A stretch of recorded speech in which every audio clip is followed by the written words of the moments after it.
Hair fall తో బాధపడుతున్నారా? 150+ branches ఉన్న అడ్వాన్స్డ్ గ్రో హెయిర్ క్లినిక్ లో ఫ్రీ కన్సల్టేషన్ కోసం కాల్ చేయండి.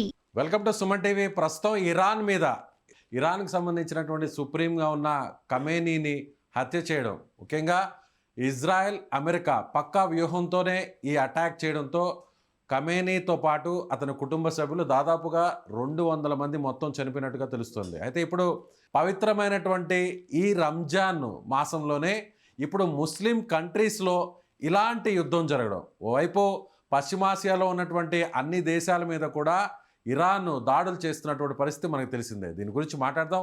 మనతో పాటు ఉన్నారు ముస్లిం మైనార్టీ లీడర్ సమీ గారు. ప్రజెంట్ పవిత్రమైనటువంటి రంజాన్ మాసంలో ఇలా అరబిక్ కంట్రీస్, ముస్లిం కంట్రీస్లో ఇలాంటి యుద్ధ పరిస్థితులు రావడాన్ని ఎలా చూడాలంటారు?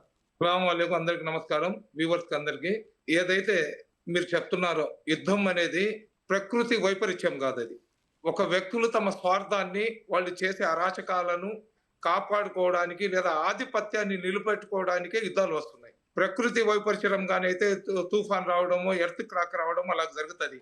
కానీ మనుషుల్లో ఉన్న ఆధిపత్యాన్ని అమెరికా, ఇజ్రాయెల్ కంట్రీలు రెండు కలిసి ప్రపంచ దేశాలను శాసించాలా, ప్రపంచంలో ఉన్న ఏదైతే ముడి చమురు ఉందో, ఈ ఆయిల్ ట్రేడింగ్ ఏదైతే ఉందో, గోల్డ్ ట్రేడింగ్ ఏదైతే ఉందో, మొత్తం ప్రపంచ ఎకనామికల్ వ్యవస్థను తమ కాళ్ల కింద పెట్టుకోవాలనే ఒక అహంకారంతో ఈ అమెరికా, ఇజ్రాయిల్ వాళ్ళు చేస్తున్న దాడులు అది ప్రపంచంలో ఉన్న ప్రతి ఒక్కరికి తెలుసు. అయితే ఈ అరబ్ కంట్రీస్ లో ఎవరైతే అరబ్బులు ఉన్నారో వాళ్ళు ఈ పాశ్చాత్య దేశాలు ఏదైతే ఉన్నాయో, అమెరికా కానివ్వండి, ఇజ్రాయెల్ కానివ్వండి, వాళ్ళకు తొత్తుల్లాగా మారిపోయి ఇస్లామిక్ కంట్రీస్ ని నాశనం వాళ్ళు చేసుకుంటూ వస్తున్నా కానీ ఎక్కడ వాళ్ళ ఏదైతే చమురు గనులు ఉన్నాయో, వాళ్ళ ఆయిల్ ట్యాంకర్స్ ఉన్నాయో, వాళ్ళ ఏదైతే ట్రేడింగ్ ఉందో దాన్ని మళ్ళీ ఎక్కడ నాశనం చేసేస్తారని వాళ్ళు కుక్కని తీసుకొని వచ్చి పొట్టేళ్ళన్నా తల ఊపుతున్నారు. వాళ్ళు పిల్లిని తీసుకుని వచ్చి పులి అన్నా కానీ తల ఊపే పరిస్థితి వచ్చింది. అసలు ఒక దేశం మీద యుద్ధం చేయాల్సిన అవసరం ఏమొచ్చిందండి? ఇప్పుడు అమెరికా వాళ్ళు అమెరికా ఎక్కడో ఉంది, ఇక్కడికి వచ్చి ఇంతకు ముందు ఇరాక్ ను సర్వనాశనం చేశారు. ఇప్పుడు ఇరాన్ దగ్గరికి వచ్చి కేవలం వాళ్ళు పెట్టే కాజ్ ఏంటంటే వీళ్ళు అణు అస్త్రాలను తయారు చేసుకుంటున్నారు. ఈ అణు అస్త్రాలు అనేవి మన దగ్గరే ఉండాలా, వేరే వాళ్ళ అణు అస్త్రాలు తయారు చేయడం దాన్ని నేను కరెక్ట్ అని నేను సమర్థించడం లేదు. కానీ సద్దాం హుసేన్ చంపేసిన తర్వాత, అతను చనిపోయిన 10 సంవత్సరాల తర్వాత సద్దాం హుసేన్ దగ్గర ఎక్కడ అణు అస్త్రాలు లేవు, ఇరాన్ లో ఎక్కడ కూడా అణు బాంబు తయారు చేసే అవశేషాలు దొరకలేదని చెప్పి వాళ్ళే క్లీన్ చిట్ ఇచ్చారు. ఇప్పుడు కేవలం ఏంటంటే వాళ్ళను వ్యతిరేకించే వాళ్ళు, రంజాన్ నెల అనేది ఒక పవిత్రమైన నెల. రంజాన్ నెలలో ప్రతి ఒక్కరు కూడా అల్లా దగ్గర ఈ మనం చేసిన తప్పులను క్షమించమని చెప్పి కోరుకుంటూ నమాజులు చదువుకుంటూ జీవించే పరిస్థితి. ఇప్పుడు యుద్ధం అనేది వీళ్ళు ఏం చేస్తున్నారు, తీసుకుని వచ్చి ఇరాన్ మీద వేస్తున్నారు. ఇరాన్ వాడు ఏం చేస్తున్నాడు అంటే ఇక్కడ ఉన్న మన చుట్టుపక్కల ఉన్న ఇస్లామిక్ కంట్రీస్ల పైన వేసేస్తున్నాడు. ఇప్పుడు దుబాయ్కి మక్కా మదీనా ఉండేది ఎక్కడ? సౌదీలో, సరేనా? ఈ అరబ్ కంట్రీలో ఈ రంజాన్ నెలలో ఉమ్రాక్ అని చెప్పి కొన్ని లక్షల మంది అక్కడికి వెళ్తారు. ప్రపంచంలో ఉన్న ఇస్లామిక్ కంట్రీస్ కి సంబంధించిన వ్యక్తులు. అదే విధంగా కూడా ప్రెసెంట్ సౌదీ అరేబియాలో చిక్కుకుపోయి ఉన్నారు. చాలా మంది కూడా అక్కడి నుంచి ఫ్లైట్స్ రాకపోవడంతో రాలేని పరిస్థితులు, అక్కడ ఏం జరుగుతుందో కూడా టెన్షన్ పడేటువంటి పరిస్థితులు అక్కడ ఉన్నాయి. అదే ఇప్పుడు ఈ మిసైల్స్ అనేవి, బాంబులు అనేవి, డ్రోన్లు అనేవి ఇప్పుడు అమెరికా అదే విధంగా ఇజ్రాయెల్ కంట్రీల దగ్గర అయితే కరెక్ట్ గా వాళ్ళు టార్గెట్ బేస్ చేసుకుని పంపిస్తే వెళ్తాయేమో కానీ ఇప్పుడు వీళ్ళ దగ్గర ఉన్న చైనా టపాసాలు ఇవన్నీ ఏంటంటే ఎక్కడికి వెళ్తాయో, ఎక్కడ ఎగురుతాయో వాళ్ళకి తెలియదు. అవి పోయేసి ఎక్కడైనా జనావాసాలు మన భారతీయులు లేదా ప్రపంచంలో ఏ దేశానికి చెందిన వ్యక్తులు కూడా అక్కడ ఏదో పవిత్ర రంజాన్ మాసంలో మక్కా మదీనాకు వెళ్ళాలని వెళ్ళిన వాళ్ళ మీద పడి చచ్చిపోతే మూడో ప్రపంచ యుద్ధం వచ్చే సూచనలు కనబడుతున్నాయి. ఖచ్చితంగా యుద్ధం అనేది ఎవరికి శ్రేయస్సుకారం కాదు. నేను భారతదేశ ప్రధానమంత్రి నరేంద్ర మోడీ గారికి ఒక భారతీయుడిలాగా నేను రిక్వెస్ట్ చేస్తున్నాను. మన దేశాన్ని విచ్ఛిన్నం చేయాలా, మన దేశాన్ని సర్వనాశనం చేయాలనుకున్న పాకిస్తాన్నే క్షమించేసిన క్షమాగుణం కలిగిన మహోన్నతమైన వ్యక్తి మన నరేంద్ర మోడీ గారు. ఈరోజు అమెరికా కానివ్వండి, ఇజ్రాయెల్ కానివ్వండి, భారతదేశం తల్లి కాని అయితే ఇజ్రాయెల్ వచ్చి తండ్రి అని చెప్పారు. మన నరేంద్ర మోడీ గారు భారతదేశం తల్లి లాంటిది, mother my India is mother land అయితే ఇజ్రాయెల్ ఇస్ ఫాదర్ ల్యాండ్ అన్నారు. కాబట్టి ఖచ్చితంగా ఈ మదర్ ల్యాండ్ లో ఉన్న మోడీ గారు ఫాదర్ ల్యాండ్ లో ఉన్న నెతన్యాహుకి చెప్పేసి ఈ మూడో ప్రపంచ యుద్ధము లేదా దేశాన్ని సర్వనాశనం చేసే ఏదైతే యుద్ధాలు ఉన్నాయో దాన్ని ఆపే ప్రయత్నం చేస్తే బాగుంటుంది. ఇప్పుడు ఎవరైతే ఖుమేనీ ఉన్నాడో, ఖుమేని వల్ల వాళ్ళకి ఇబ్బంది ఉండింది. ఇప్పుడు మీ మాధ్యమాల ద్వారా ఈ ఏదైతే మన టీవీ ఛానల్స్ ద్వారా మనం చూస్తున్నాం ఖుమేని హతమైపోయాడని. ఇప్పుడు అక్కడ అయిపోయింది కదా! ఖుమేని హతమైపోయిన తర్వాత ఇంకా నో మోర్ వార్. ఇప్పుడు చెస్ ఆడేటప్పుడు రాజుని చెక్ చెప్పేసి రాజు చచ్చిపోతే ఆ గేమ్ అయిపోద్ది. అలాగే ఈ రాజ్యాల్లో కూడా ఏందంటే ఎవరైతే ఆ సుప్రీం ఉంటాడో అతను చనిపోయిన తర్వాత యుద్ధం చేయాల్సిన అవసరం లేదు. ఈ యుద్ధం వల్ల ఏదైతే మన ఆయిల్ రేట్ కానివ్వండి, పెట్రోల్, డీజిల్ ధరలు కానివ్వండి, బంగారం ట్రేడింగ్ మీద చాలా ఎఫెక్ట్ పడుతుందండి. ట్రేడింగ్‌ని నమ్ముకొని కొన్ని కోట్ల మంది జీవిస్తున్నారు. అది భారతదేశం గాని, ఇతర దేశాల్లో గాని.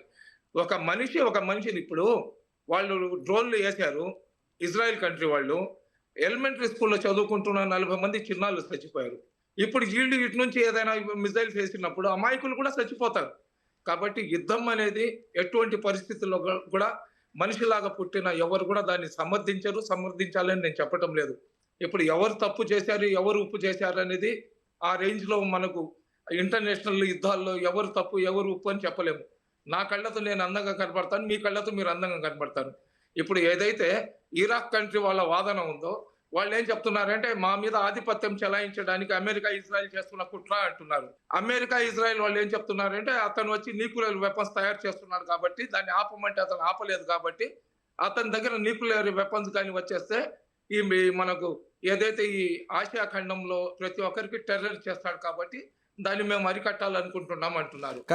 కానీ సమీ గారు, ఖమేనీ హత్య తర్వాత, ఖమేనీని అంతమొందించిన తర్వాత చాలా దేశాల్లో, ముఖ్యంగా ఇరాన్తో పాటు అనేక దేశాల్లో, ముఖ్యంగా ఇండియాలో కూడా జమ్మూ కాశ్మీర్లో కూడా కొన్ని నిరసనలు కూడా తెలపడం జరిగింది. అలాగే పాకిస్తాన్లోని కరాచీలో యుఎస్ కాన్సులేట్ మీద అటాక్ చేయడం జరిగింది. దాదాపుగా 10 మంది పైగా ఆ కాల్పుల్లో కూడా పాకిస్తానీలు చనిపోవడం జరిగింది. అంటే ఖమేనీని ఎందుకు అందరూ ఆ స్థాయిలో అందరూ ఖమేనీకి సంబంధించినటువంటి నాయకత్వాన్ని అందరూ కూడా స్వాగతించే పరిస్థితి ఉందంటారు?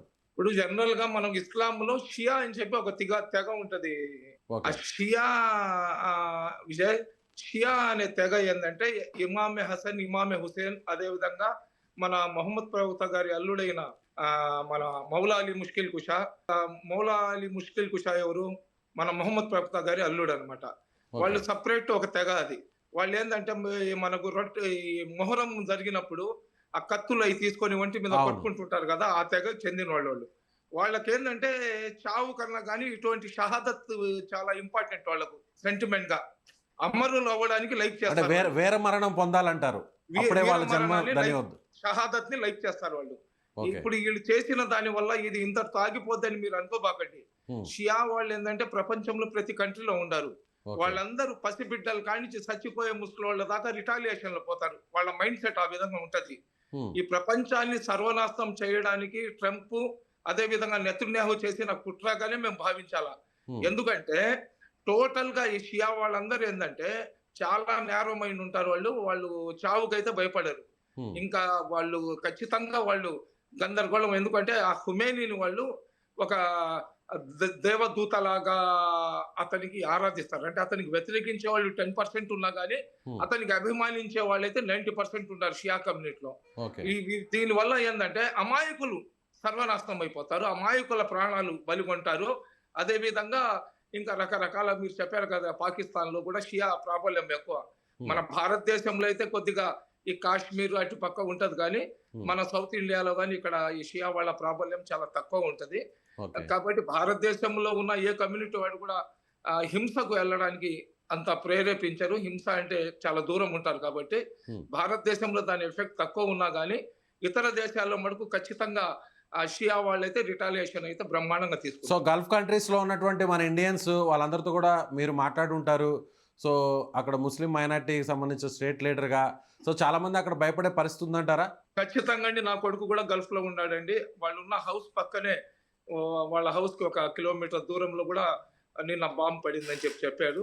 వాళ్ళు అక్కడి నుంచి ఇక్కడికి రావాలన్నా కానీ వాళ్ళకి ఏదైతే ఫ్లైట్స్ ఉన్నాయో అన్ని ఆపేసి ఉన్నారు. కాబట్టి భారతదేశ ప్రభుత్వం ఎవరైతే మన భారతీయులు ఈ గల్ఫ్ కంట్రీస్ లో ఉన్నారో, ఖతార్ లో కానీ, కువైట్ లో కానీ అక్కడ ఉన్నారో, వాళ్ళ సేఫ్టీ గురించి ఒక ప్రికాషనరీ కానీ ఇస్తే బాగుంటది. ఎందుకంటే ప్రపంచ శాంతి కోరుకునే దేశం మాది. మనం ఎవరికి హాని తలపెట్టము.